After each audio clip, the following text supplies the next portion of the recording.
Now you may be a little bit confused because what I'm saying is not matching of what I'm doing. That's because this is reversed and doesn't really make any sense, just like this film.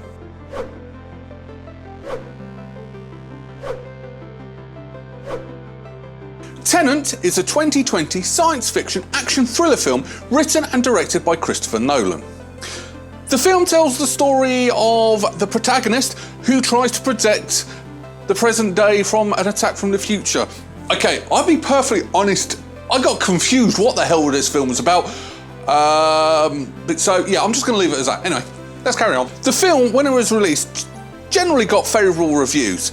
But unfortunately, due to the pandemic that was going on in 2020, it failed to break even when taken into account of its high production and marketing budget.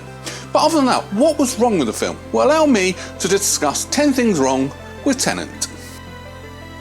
Number 10, Michael Caine. Michael Caine is an absolutely legendary British actor. He brings joy and gravitas to anything he puts his mind to do it. So he's in this film as a cameo, even though he's not really classed as a cameo, it's a full credited part. The bit that sort of gets me is the fact that the protagonist calls him Sir Michael, which is who he actually is. Now, is this a sign of respect or is it just lazy writing?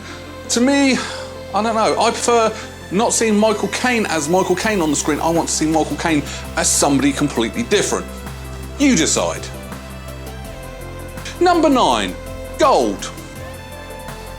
Common thing with Hollywood films is the way they portray gold. First of all, you can't really stack gold on top of each other. You can get around about 3 bars, anything higher, it starts squashing under its own weight. So the fact that you've got a crate, a pallet, where it's stacked so high is unbelievable, but that's not the worst part. When the gold's falling out of the back of the plane, the gold is bouncing quite high. Now, obviously it's not real gold because that would cost an absolute fortune. Yet the props they used could have been made heavier so when it falls off the plane and smashes, they don't bounce. Gold doesn't bounce. Number 8, the future. So one of the general gist is the present day is under attack from the future. Although they talk about paradoxes, I'm pretty sure that will actually cause a paradox, but that's a different sci-fi matter. The one thing I wish they did do is actually show us the future. Rather than talking about it, actually show us the future. It would have made a little bit, well, it would have made the audience, myself, make it sink in that little bit more. Number 7, cars. So when people are inverted in this film, they jump in the car and drive off. Say what? They're inverted.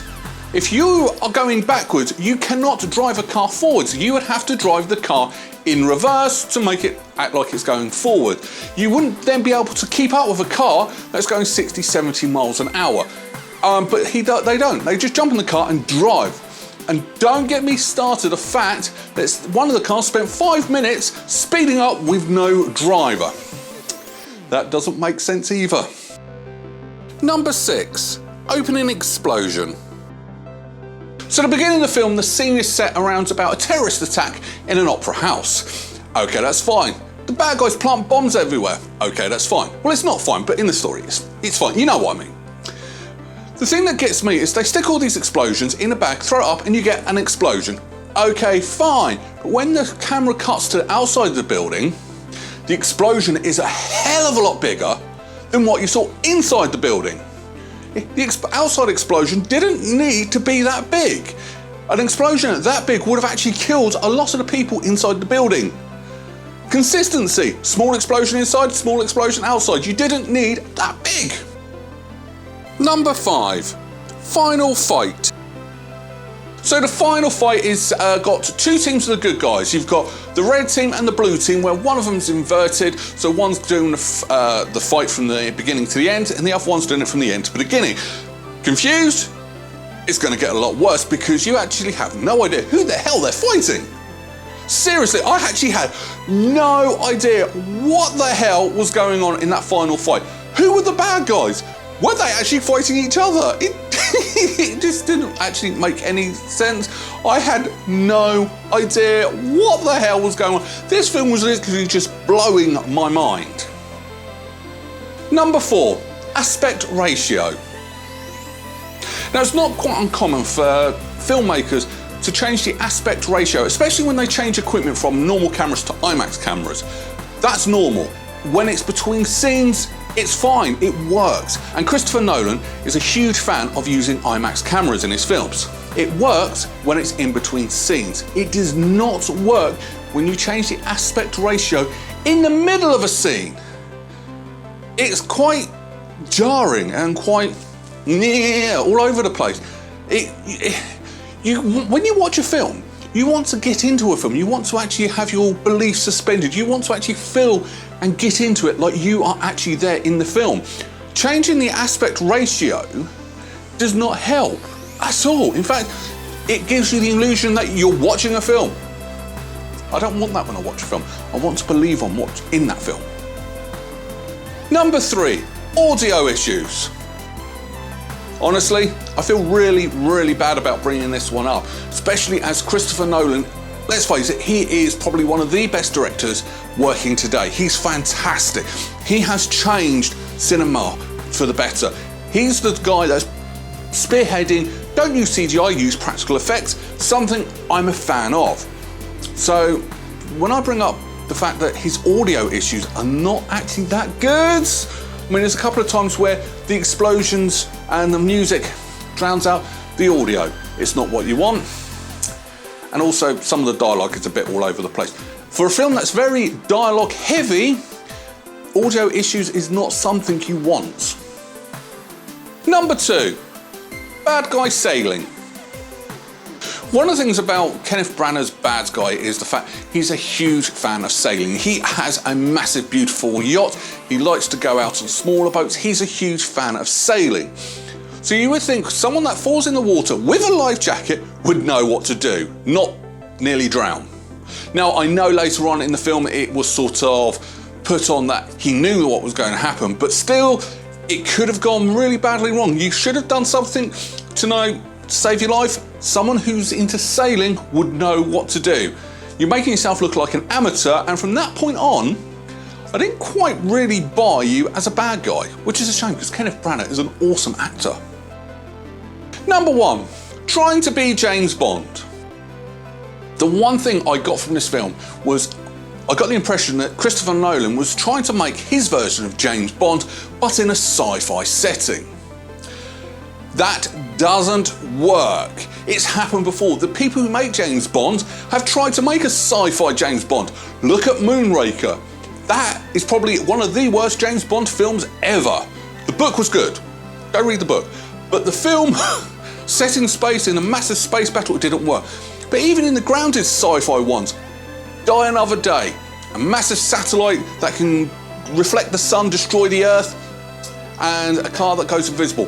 Sci-fi James Bond doesn't really go together. So this film giving the impression that this is a sci-fi James Bond when sci-fi James Bond doesn't work, yeah, didn't really work.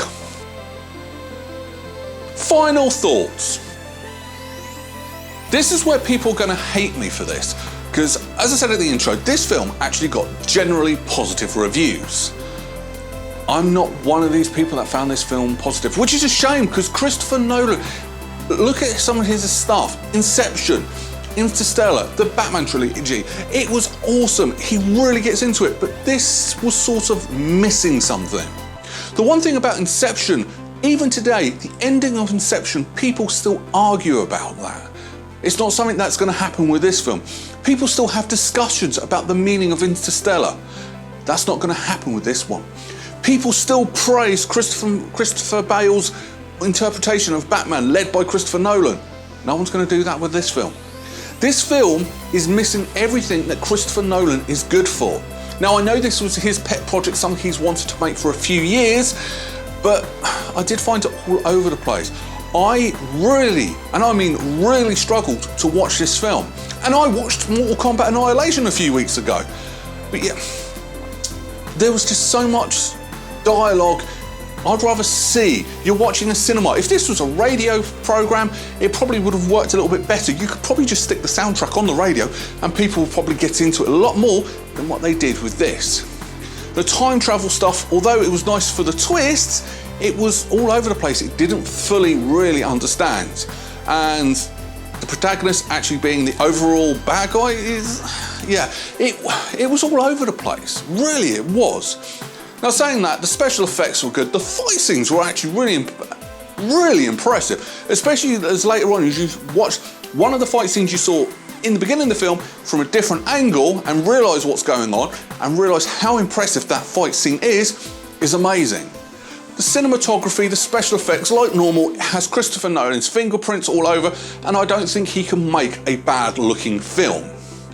It was just, in this case, the story, it didn't meet up to Christopher Nolan's own standards like he's done in the past. So what am I going to rank this film? This is where people are going to hate me, but I'm sorry. I found this film extremely boring, so I'm going to give this a 4 out of 10 berries. Now, put all your hate comments in the comments below. Yeah, there we go. There's got to be people, well, I can't be the only person that disliked this film, but yeah, sorry, I just found it boring. Anyway, on to next week. We are going to do a film that came out in 2016, but was a reboot of a film that came out in the 80s that was requested by someone else as well. If you want to get in touch with me, just search for @Berryman81. I'm on Twitter, I'm on Facebook, I'm on Instagram, I'm on TikTok. Just search for me on all one of those. And after that, I look forward to seeing you next Sunday. Take care. Bye-bye.